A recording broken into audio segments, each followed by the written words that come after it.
Welcome guys GK MCQs MK channel में आपका बहुत बहुत स्वागत है। सब्सक्राइब कीजिए जीके एमसीक्यूज एमके चैनल को और पाए रोजाना multiple choice question. So guys चलिए आज हम डिस्कस करने वाले रासायनिक बल गतिकी। सो आपके इंट्रेंस एग्जाम में किस प्रकार के क्वेश्चन बनते हैं रासायनिक बल गतिकी से, वो यहाँ पर हम डिस्कस करने वाले हैं। और गाइज कंप्लीट वीडियो देखिएगा ताकि आपको कोई भी डाउट ना हो, ठीक है। तो चलते शुरू करते। पहला क्वेश्चन है, उत्प्रेरक परिवर्तित करते हैं अभिक्रिया की गिब्स ऊर्जा को, अभिक्रिया की एंथैल्पी, अभिक्रिया की सक्रियण ऊर्जा, साम्यावस्था स्थिरांक। बताइए इसका राइट ऑप्शन क्या हो सकता है गाइज। उत्प्रेरक परिवर्तित करते हैं,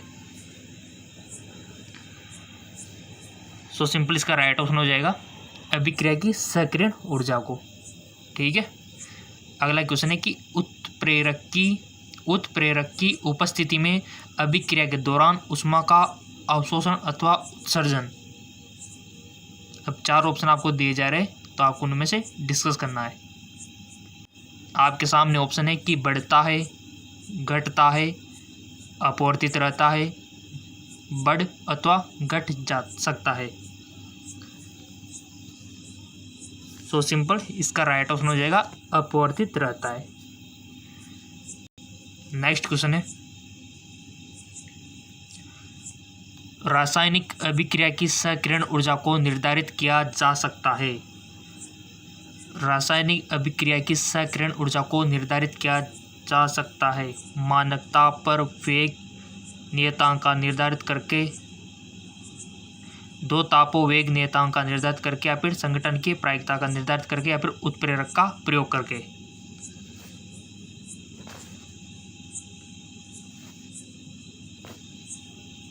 सो सिंपल इसका राइट ऑप्शन हो जाएगा दो तापों वेग नियतांक का निर्धारित करके। चलते आगे को। और गाइज इतने इंपॉर्टेंट क्वेश्चन बताऊंगा आपको कि आपको 100% आपके डायरेक्ट क्वेश्चन मिल जाएंगे। आपको देखना चित्र जो दिया हुआ है, विचार कीजिए और सही विकल्प को चिन्हित कीजिए। ये आप जो डायग्राम देख रहे हो, यहाँ से क्वेश्चन बन सकता है। अभिक्रिया का निर्देशांक यहाँ पर दिया हुआ है और ऊर्जा, और ये आपके सामने दिया हुआ है ग्राफ, ठीक है। तो सही विकल्प को चिन्हित करना है। अगर अभिक्रिया की सक्रियण ऊर्जा E1 + E2 है और उत्पाद अभिक्रिया से कम स्थायी, ठीक है। अगर अभिक्रिया की सक्रियण ऊर्जा E1 + E2 है और उत्पाद अभिक्रिया से अधिक स्थायी है। अगर और पश्चात दोनों अभिक्रिया की सक्रियण ऊर्जा E1 E2 है और जो अभिक्रिया होता है ना उत्पादों में अधिक स्थायी है, या फिर आपके पश्चात अभिक्रिया की सक्रियण ऊर्जा E1 तथा उत्पाद अभिक्रिया से अस्थायी है। सो आपको राइट ऑप्शन बताना है ये डायग्राम देख के। सो सिंपल इसका राइट ऑप्शन हो जाएगा आपका अगर अभिक्रिया की सक्रियण ऊर्जा E1 + E2 है और उत्पाद अभिक्रिया से कम अस्थायी है, ठीक है। चलते आगे और नीचे दी गई गैस प्रावस्था में प्रथम कोटि की विघटन अभिक्रिया पर विचार कीजिए। ये देखिए, ए के विघटन से पूर्व तंत्र का प्रारंभिक दाब T समय के पश्चात तंत्र का दाब इकाई पर बढ़कर PT हो जाता है। अभिक्रिया के लिए वेग स्थिरांक को लिखा जा सकता है। ये चार ऑप्शन आपके सामने है गाइज। सो सिंपल इसका राइट ऑप्शन हो जाएगा सेकंड। अगला क्वेश्चन है, RNA समीकरण के अनुसार ये जो अभिक्रिया दी हुई है दर स्थिरांक के बराबर है और 1T के मध्य ग्राफ को निम्न विकल्पों में से किसके द्वारा प्रदर्शित किया जा सकता है।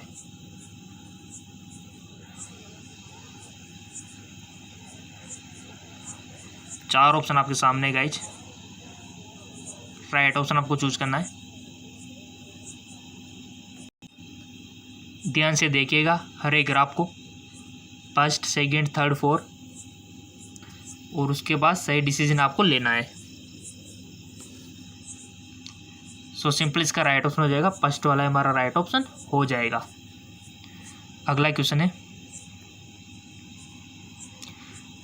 निम्न आर्यनीय समीकरण पर विचार कीजिए और सही विकल्प पर निशान लगाइए।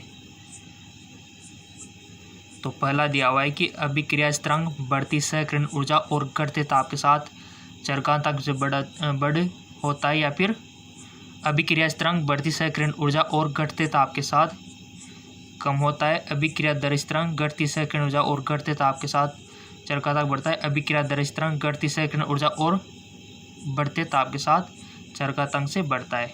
बताइए इसका राइट ऑप्शन क्या होगा। सो सिंपल इसका राइट ऑप्शन हो जाएगा आपका फोर्थ, अभिक्रिया दर स्थिरांक घटती सहकरण ऊर्जा। अगला क्वेश्चन,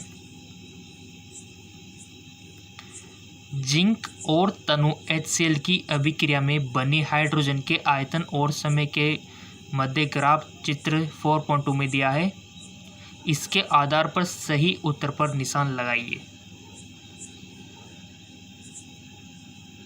40 सेकंड पर औसत दर यहाँ पर दी हुई है, तो आपको राइट पे टिक लगाना है। सो गाइस जिसका राइट ऑप्शन हो जाएगा आपका 40 सेकंड पर औसत दर V3/40।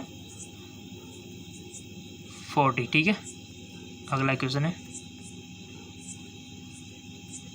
अभिक्रिया की कोटि के बारे में कौन सा कथन सही नहीं है। अभिक्रिया की कोटि के बारे में, अभिक्रिया की कोटि एक भिन्नात्मक हो सकती है। अभिक्रिया की कोटि का निर्धारण प्रयोग द्वारा किया जा सकता है। अभिक्रिया की कोटि सदैव अभिक्रिया के लिए संतुलित रासायनिक समीकरण में अभिक्रियाओं के स्टोइकियोमेट्रिक गुणा का योग होता है, या फिर अभिक्रिया की कोटि वेग व्यंजक में अभिक्रियाओं की मोलर सांद्रता के घातांकों। सो इसका राइट ऑप्शन हो जाएगा थर्ड वाला, यानी कि अभिक्रिया की कोटि सदैव अभिक्रिया के लिए संतुलित रासायनिक समीकरण में स्टोइकियोमेट्रिक गुणांक का योग होती है। राइट। अगला क्वेश्चन है, चित्र जो हमारा 4.2 दिया हुआ है पर विचार करना है आपको। निम्न में से कौन सा विकल्प 40वें सेकंड पर ताक्षणिक वेग नहीं दर्शाता है। सो सिंपल इसका राइट ऑप्शन हो जाएगा आपका सेकंड। अगला क्वेश्चन है,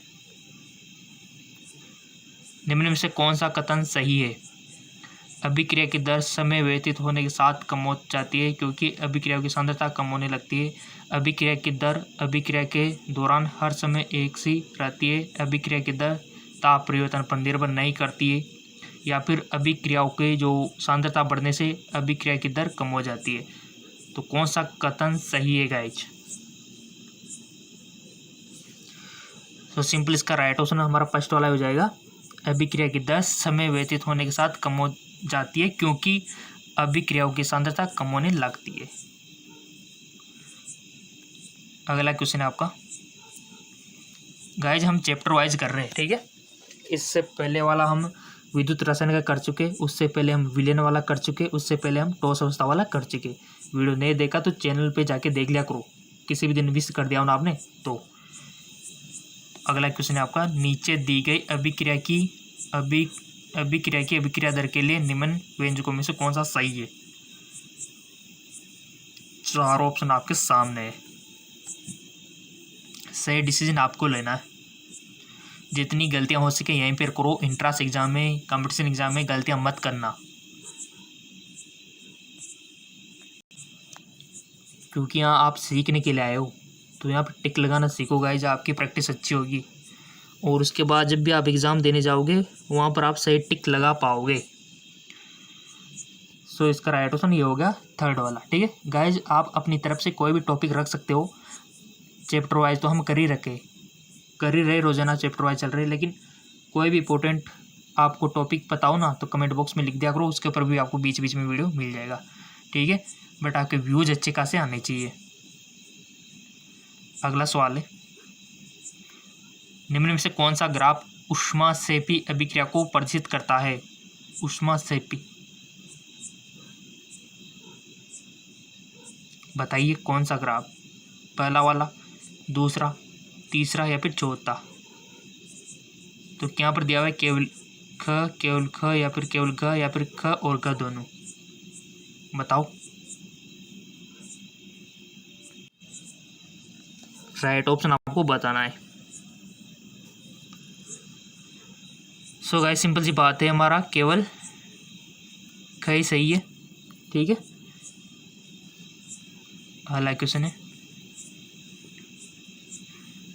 अभिक्रिया जो आपके सामने दी हुई है के लिए निम्न वेग प्राप्त होता है। वेग, ठीक है, ए की सांद्रता स्थिर रखते हुए अभिक्रियक बी की सांद्रता दुगनी करने पर वेग नियतांक का मान समान रहता है। देखो क्वेश्चन को पहले समझ लो, आपके सामने क्वेश्चन, उसको समझने के बाद ही आप इसका आंसर दिया करो।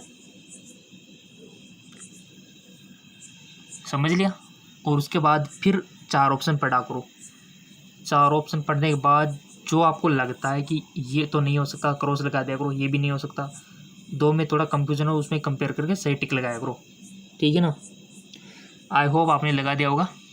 इसका राइट ऑप्शन हो जाएगा दुगना हो जाएगा। ठीक है, नियतांक का मान दुगना हो जाएगा। अगला क्वेश्चन है,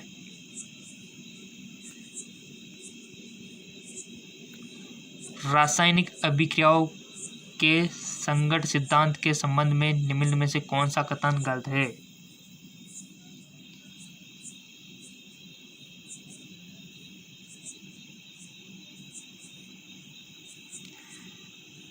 यह अभिक्रिया करने वाली अणु अथवा परमाणु को कठोर गोले मानता है और उनके संरचनात्मक गुणों पर ध्यान नहीं देता है। प्रभावी संगठनों की संख्या अभिक्रिया दर पर निर्धारित करती है। उत्पाद पर्याप्त दहलीय ऊर्जा प्राप्त अणुओं अथवा परमाणु के संगठन के परिणाम स्वरूप बनते हैं। संगठन के प्रभावी होने के लिए अणुओं को पर्याप्त दहलीय ऊर्जा और उचित अभिविन्यास के साथ ठहरना चाहिए।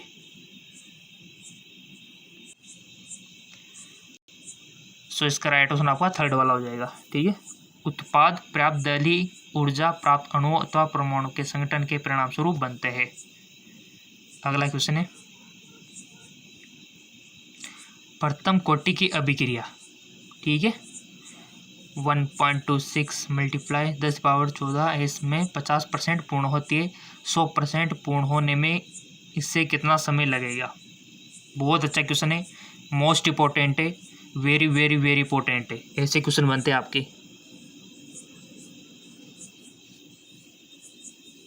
प्रथम कोटि की अभिक्रिया हो गई, शून्य कोटि की, द्वितीय कोटि की, यहाँ से तो क्वेश्चन बनता है और अर्धायुकाल से भी बनता है, रेडियो एक्टिव से भी बनता है। ठीक है, ये मोस्ट इंपॉर्टेंट इनकी हेडिंग है। तो टिक तो लगा दिया होगा ना आपने। सो इसका राइट ऑप्शन हो जाएगा इनफाइनाइट, यानी कि अनंत। कितना समय लगेगा? अनंत। पहला क्वेश्चन है, यौगिक ए और बी निम्नलिखित रासायनिक समीकरणों के अनुसार अभिक्रिया करते हैं। राइट, किसी एक अभिक्रिया की जो सांद्रता स्थिर रखते हुए ए अथवा बी की सांद्रता में परिवर्तन किया गया है और वे को प्रारंभिक सांद्रता के कारकों के रूप में माना गया है। निम्नलिखित परिणाम प्राप्त हुए इस अभिक्रिया के वेग समीकरण के लिए सही विकल्प आपको चुनना है। ये देखिए, तो सही विकल्प आप चूज कीजिए। आपके सामने सारा मटेरियल दिया हुआ है। क्वेश्चन दिखा देता हूँ एक बार। ये देखिए क्वेश्चन आपके सामने है।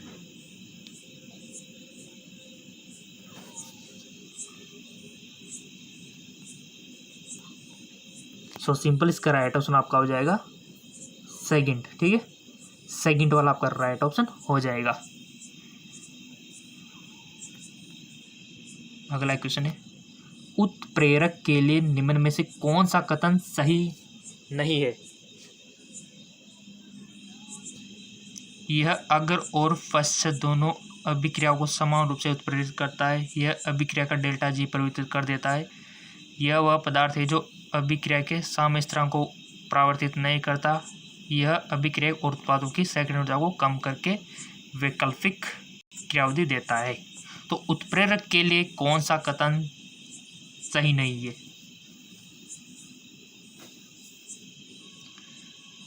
सो सिंपल, इसका राइट ऑप्शन हो जाएगा यह अभिक्रिया का डेल्टा जी परिवर्तित कर देता है। अगला क्वेश्चन है,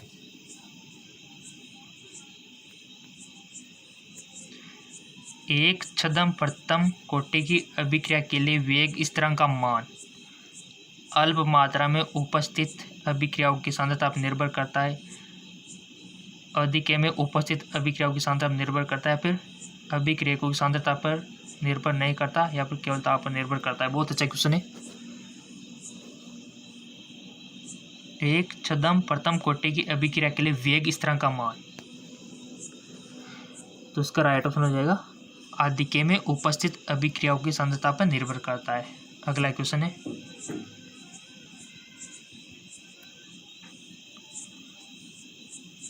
अभिक्रिया पर आपको विचार करना है। अभिक्रियाओं में तथा उत्पादक दोनों ही सांद्रता समय के साथ चरघातांक से बढ़ती है। निम्न में से कौन सा चित्र अभिक्रियाओं के और उत्पादों की सांद्रता में समय के साथ परिवर्तित को सही व्याख्यात करता है? ये देखिए, फर्स्ट, सेकंड, थर्ड और फोर आपके सामने है। तो बताइए इसका राइट ऑप्शन क्या होगा। सो सिंपल, इसका राइट ऑप्शन सेकंड वाला हो जाएगा। ठीक है, देखिए क्वेश्चन अभी किस प्रकार से बन सकते हैं वो भी मैं आपको बता देता हूँ। पूरा ही हम डिस्कस करेंगे। अभी तो बहुत सारे एमसीक्यूज बन सकते हैं आपके, तो चलिए किस प्रकार से बन सकते हैं उसको हम भी देख लेते हैं यहाँ पर।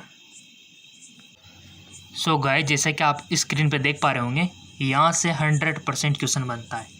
एमसीक्यूज यहाँ से देख पा रहे होंगे आप, कितने सारे एमसीक्यूज बन सकते हैं यहाँ से। यहाँ पर आपको अभिक्रिया याद रखनी है, शून्य कोटि की, प्रथम कोटि की, द्वितीय कोटि की, राइट। इतना से याद करने के बाद, और सभी को रिकमेंड करता हूँ इसको तो रट लेना, कंटेस्ट याद कर लेना गाइस। इसके बाद कोटि कितनी होती है, ठीक है, वो यहाँ पर आ जाएगी। और वेग, इस तरह की इकाई आपको याद रखनी है। ठीक है, ये फॉर्मूला आपके सामने दिया हुआ है और इकाइयाँ इनके सामने दी हुई है कि शून्य कोटि की अभिक्रिया के लिए वेग इस तरह की इकाई क्या होती है, यहाँ से क्वेश्चन बन सकता है। प्रथम कोटि की अभिक्रिया जो होती है उसके लिए वेग इस तरह की इकाई क्या होती है, सब कुछ यहाँ पर दिया हुआ है। आप देखो यहाँ पर, ठीक है, कितना अच्छा दिया हुआ है।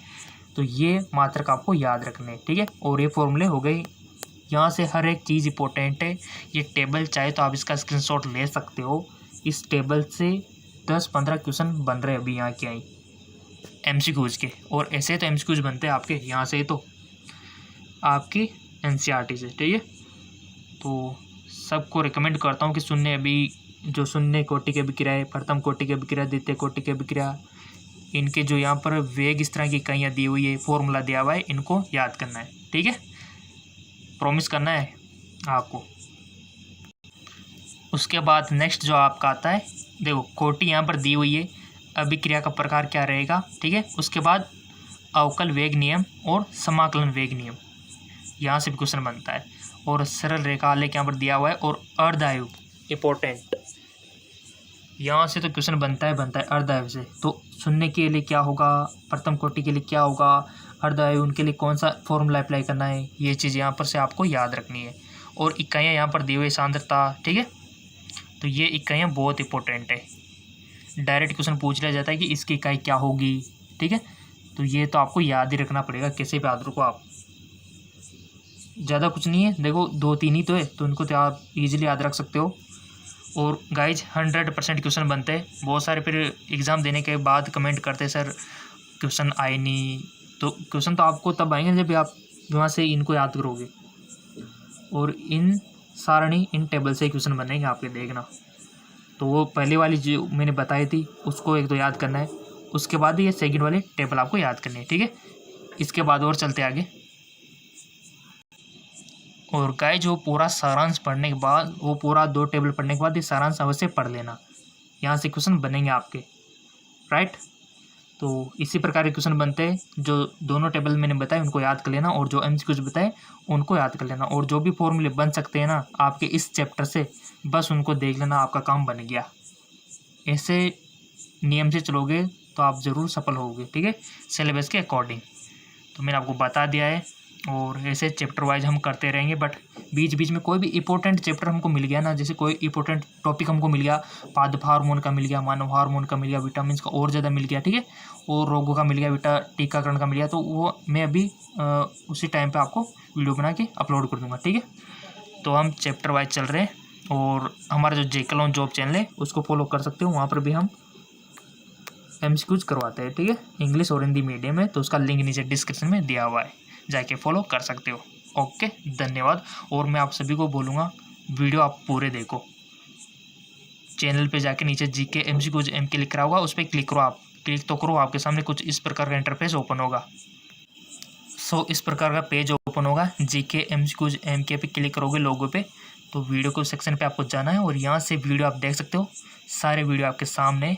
विद्युत रसायन वाला आ गया, सॉल्यूशन वाला आ गया, इलेक्ट्रोकेमिस्ट्री वाला आपके सामने, सॉलिड स्टेट आपके सामने। ठीक है, तो इनको देखो आप। ये वीडियो आपने मिस कर रखे, देखो इसमें 800 व्यूज की संख्या थोड़ी कम है, ये 200 स्टूडेंट है जिन्होंने नहीं देखा, तो आप देखो। इस प्रकार से अगर वीडियो आपके पास नहीं पहुंचता है तो ये आप कर सकते हो, चैनल सर्च कर लो आपके यूट्यूब पे GK MCQ के लिख के, और इस प्रकार से वीडियो के सेक्शन पर जाके देख लिया करो। कोई भी वीडियो मिस होगा तो यहाँ से आप क्लिक करके देख सकते हो। ठीक है, तो आप ये कीजिए, और कोई भी वीडियो मिस हो गया ना तो उसको पूरा कीजिए। ठीक है, ओके, धन्यवाद।